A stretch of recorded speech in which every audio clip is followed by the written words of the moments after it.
लोक जनशक्ति पार्टी के संस्थापक और पूर्व केंद्रीय मंत्री रामविलास पासवान की जयंती पर उनके छोटे भाई और राष्ट्रीय लोक जनशक्ति पार्टी के अध्यक्ष पशुपति कुमार पारस ने उन्हें याद करते हुए भावुक श्रद्धांजलि अर्पित की। उन्होंने कहा कि रामविलास पासवान ने अपने संघर्षों से न केवल राष्ट्रीय राजनीति में मुकाम हासिल किया बल्कि दलितों, पिछड़ों और वंचित तबकों की आवाज भी बने। पारस ने कहा कि हमारे जीवन की शुरुआत बेहद कठिन रही। न सड़क थी, न बिजली, न स्कूल। पढ़ाई के लिए हमें गांव से दूर दूसरे जिले जाना पड़ता था।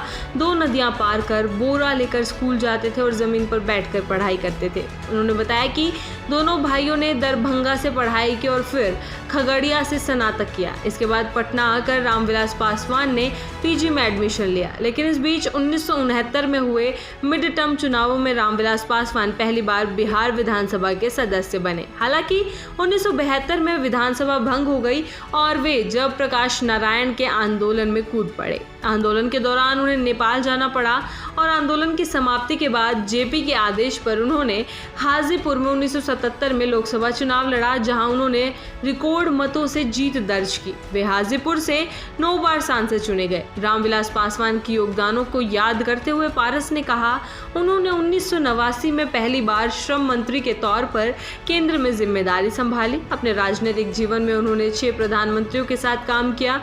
वे अपनी योग्यता और विश्वास का प्रतीक है। पारस ने यह भी बताया कि बाबा साहेब डॉक्टर भीमराव अंबेडकर की प्रतिमा संसद में नहीं थी, लेकिन रामविलास पासवान के प्रयासों से वो स्थापित हो सके। उन्होंने ही 14 अप्रैल यानी कि अंबेडकर जयंती पर राष्ट्रीय अवकाश घोषित करवाया। पशुपति पारस ने खुलासा किया कि 1983 में दलितों पर हो रहे अत्याचारों से व्यथित होकर रामविलास पासवान ने दलित सेना का गठन किया। ये संगठन आज भी सक्रिय है और इसके राष्ट्रीय अध्यक्ष स्वयं पशुपति पारस हैं। उन्होंने बताया कि जहां कहीं दलितों पर अत्याचार होता है, रामविलास जी वहां खुद पहुंचते हैं। दक्षिण भारत में आज भी दलित सेना का प्रभाव देखा जा सकता है। पारस ने अपने राजनीतिक अनुभव को साझा करते हुए कहा, मैं पिछले 48 साल से राजनीति में हूँ।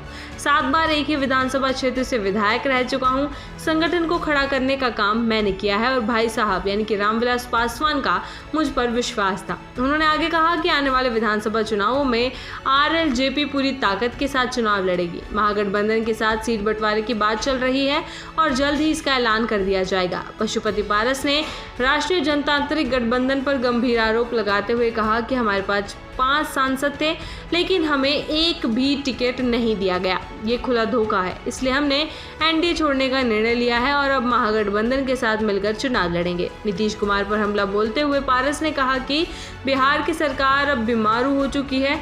उन्होंने आरोप लगाया कि मुख्यमंत्री नीतीश कुमार मानसिक और शारीरिक रूप से अस्वस्थ हैं। राज्य में अपराध का ग्राफ दिन प्रतिदिन बढ़ रहा है और सरकार पूरी तरह से विफल हो चुकी है। उन्होंने कहा कि बिहार और केंद्र की सरकारें दलित विरोधी हैं। ये दुर्भाग्यपूर्ण है कि जिन वर्गों के लिए रामविलास पासवान जीवन भर संघर्ष करते रहे, उनके साथ आज भी न्याय नहीं हो पा रहा है। रामविलास पासवान की जयंती पर पशुपति पारस का यह बयान न केवल एक भावनात्मक श्रद्धांजलि है, बल्कि आने वाले विधानसभा चुनावों की राजनीतिक, रणनीतिक और गठबंधन समीकरण को भी स्पष्ट करता है। एक तरफ जहां वे अपने भाई के संघर्ष और उपलब्धियों को देश के सामने रख रहे हैं, वहीं दूसरी ओर एनडीए पर धोखा देने का आरोप लगाकर महागठबंधन में नए सियासी समीकरण बना रहे हैं। ऐसे में बिहार की राजनीति में आने वाले दिनों में दिलचस्प मोड़ देखने को मिल सकते हैं।